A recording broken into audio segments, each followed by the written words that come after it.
ओम तत्सत। श्री गणेशाय नमः। श्रीमद्भागवत महापुराणम द्वितीय स्कंधा अथ प्रथमोऽध्याय।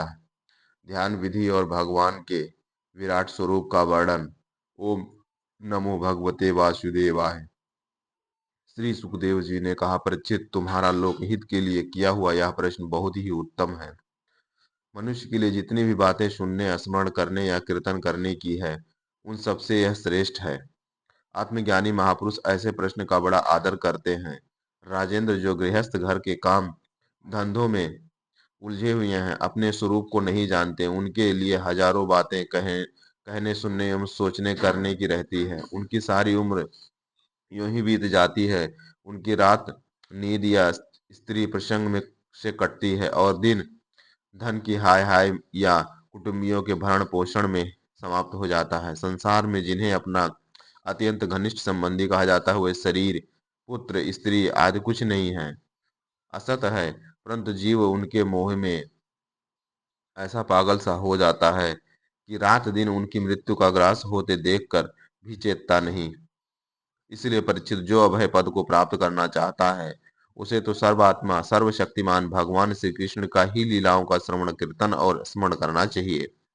मनुष्य जन्म का यही इतना ही लाभ है कि चाहे जैसे हो, ज्ञान से, भक्ति से अथवा अपने धर्म की निष्ठा से जीवन को ऐसा बना लिया जाए कि मृत्यु के समय भगवान की स्मृति अवश्य बनी रहे।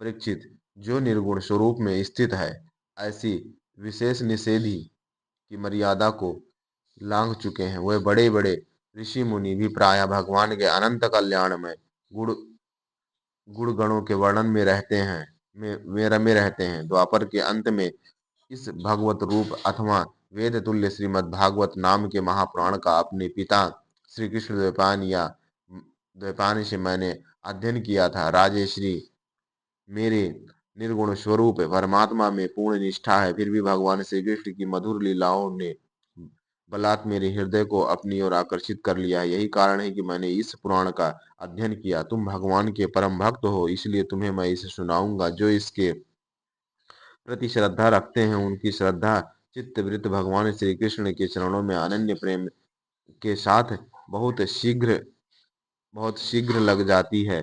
जो लोग लोक या परलोक की किसी भी वस्तु की इच्छा रखते हैं या इसके विपरीत संसार में दुख का अनुभव करके जो इस उससे विरक्त हो गए हैं और निर्भय मोक्ष पद को प्राप्त करना चाहते हैं, उन साधकों के लिए तथा योग संपन्न सिद्धि ज्ञानियों के लिए भी समस्त शास्त्रों का यही निर्णय है कि वह भगवान के नामों का प्रेम से संकीर्तन करें। अपने कल्याण साधना की ओर से आशावादान आशावादान रहने वाले पुरुष की वर्षों लंबी आयु भी अनजान में ही व्यर्थ बीत जाती है। उससे क्या लाभ। सावधानी से ज्ञान पूर्वक बिताई हुई घड़ी दो घड़ी भी श्रेष्ठ है, क्योंकि उसके द्वारा अपने कल्याण की चेष्टा तो की जा सकती है।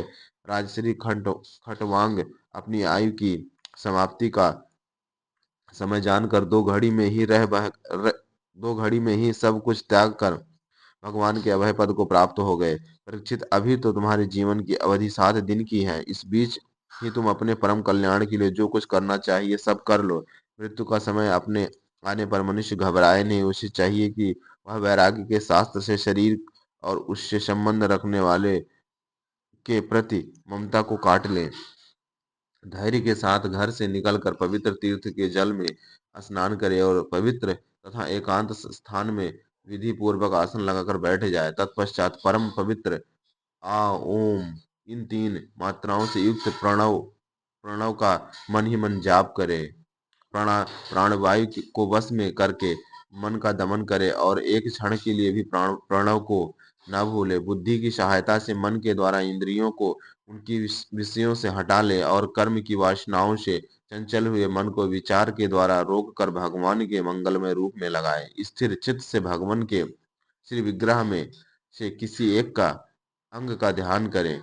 इस प्रकार एक एक अंग का ध्यान करते करते विषय वासना से रहित मन को पूर्ण रूप से भगवान में ऐसा तल्लीन कर दें कि फिर और फिर और किसी विषय का चिंतन ही ना हो। वही भगवान विष्णु का परम पद है, जिसे प्राप्त करके मन भगवत प्रेम रूप आनंद से भर जाता है। यदि भगवान का ध्यान करते समय मन रजोगुण से विक्षिप्त या तमोगुण से मूढ़ हो जाए तो घबराए नहीं। धैर्य के साथ योग धारणा के द्वारा उसे वश में करना चाहिए, क्योंकि धारणा उक्त दोनों को गुणों के दोषों को मिटा देती है। धारणा स्थिर हो जाने पर ध्यान में जब योगी अपने परम मंगलमय आश्रय भगवान को देखता है, तब उसे तुरंत ही भक्ति योग की प्राप्ति हो जाती है। परीक्षित ने पूछा, ब्राह्मण, धारणा किस साधन से किस वस्तु में किस प्रकार की जाती है और उसका क्या स्वरूप माना गया है, जो शीघ्र ही मनुष्य के मन का मैल मिटा देती है।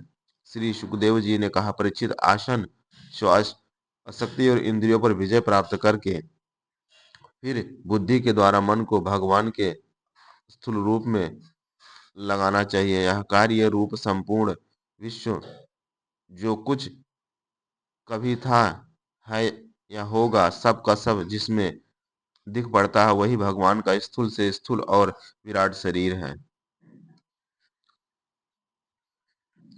जल, अग्नि, वायु, आकाश, अहंकार, महातत्व और प्रकृति, इन 7 आवरणों से घिरे हुए इस ब्रह्मांड शरीर में जो विराट पुरुष भगवान है, वे ही धारणा के आश्रय हैं। उन्हीं की धारणा की जाती है। तत्वज्ञ पुरुष उनका इस प्रकार वर्णन करते हुए, पाताल विराट पुरुष के तलवे हैं, उनकी एड़ियां और पंजे रसतल हैं। दोनों दोनों गुल्फ एड़ी के ऊपर की गांठें महाताल हैं। उनके पैर के पिंडे तलातल हैं। विश्व मूर्ति भगवान के दोनों घुटने सुतल हैं, जांघें वितल और अतल हैं। पेड़ु भूतल है और परीक्षित, उनके नाभि रूप सरोवर को ही आकाश कहते हैं। आदि पुरुष परमात्मा की छाती को स्वर्गलोक, गले को महालोक, मुख को जनलोक और ललाट को तपोलोक कहते हैं। उन शास्त्र शिर वाले भगवान का मस्तक मस्तक समूह ही सत्यलोक है। इंद्रादि देवता उनकी भुजाएं हैं। दिशाएं कान और शब्द श्रवण इंद्रिय हैं। दोनों अश्विनी कुमार उनकी नासिका के छिद्र हैं। गंध घ्राणेंद्रिय हैं और धधकती हुई आग उनका मुख है। भगवान विष्णु के नेत्र अंतरिक्ष हैं, उनमें देखने की शक्ति सूर्य है। दोनों पलकें रात और दिन हैं। उनका भ्रूविलास ब्रह्मलोक है। तालु जल है और जीवा रस है। वेदों का भगवान का ब्रह्मांड कहते हैं और यम को दाढ़ो सब प्रकार की स्नेह दात हैं और उनकी जग जगमोहिनी माया को ही उनकी मुस्कान कहते हैं। यह अनंत सृष्टि और उसकी माया का कटाक्ष विक्षेप है। लज्जा ऊपर का होंठ और लोभ नीचे का होंठ है। धर्म स्तन और अधर्म पीठ है। प्रजापति उनके मूतेंद्रिय हैं। मित्रावरुण अंडकोश हैं। समुद्र कोख है और बड़े बड़े पर्वत उनकी हड्डियां हैं। राजन, विश्वमूर्ति विराट पुरुष की नाड़ियां नदियां हैं। वृक्ष रोम है। प्रबल परम प्रबल वायु श्वास है। काल उनकी चाल है और गुणों का चक्कर चलाते रहना ही उनका कर्म है। परीक्षित, बादलों को उनके केस मानते हैं। संध्या उन अनंत का वस्त्र है। महात्माओं ने अव्यक्त मूल प्रकृति को ही उनका हृदय बतलाया है और सब विकारों का खजाना उनका मन चंद्रमा कहा गया है। महातत्व को सर्वात्मा भगवान का चित कहते हैं और रुद्र उनके अहंकार कहे गए हैं। घोड़े, खच्चर, ऊंट और हाथी उनके नख हैं। वन में रहने वाले सारे मृग और पशु उनके कटि प्रदेश में स्थित हैं। तरह तरह के पक्षी उनके अद्भुत रचना कौशल और स्वयंभू मनु उनकी बुद्धि है और मनु की संतान मनुष्य की उनके निवास स्थान है। गंधर्व, विद्याधर, चारण और अप्सराएं उनके षडज आदि स्वरों की स्मृति है, दैत्य उनके वीर हैं।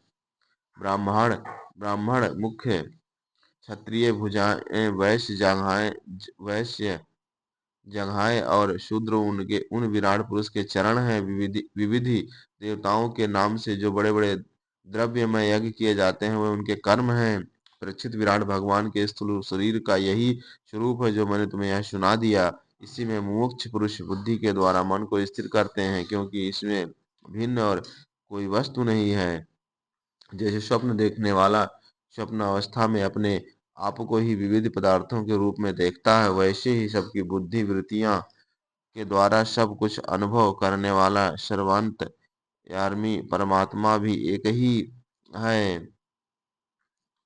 उन सत्य स्वरूप आनंद आनंद निधि भगवान का ही भजन करना चाहिए। अन्य किसी भी वस्तु से आसक्ति नहीं करना चाहिए, क्योंकि यह आसक्ति जीव के अधः पतन का हेतु है। इति श्रीमद्भागवते महापुराणे पारमहंस्यां साहित्यां द्वितीय स्कंधे महापुरुष संस्थानुवर्णनम प्रथमो अध्याय। जय श्री माधव। जय जय जय श्री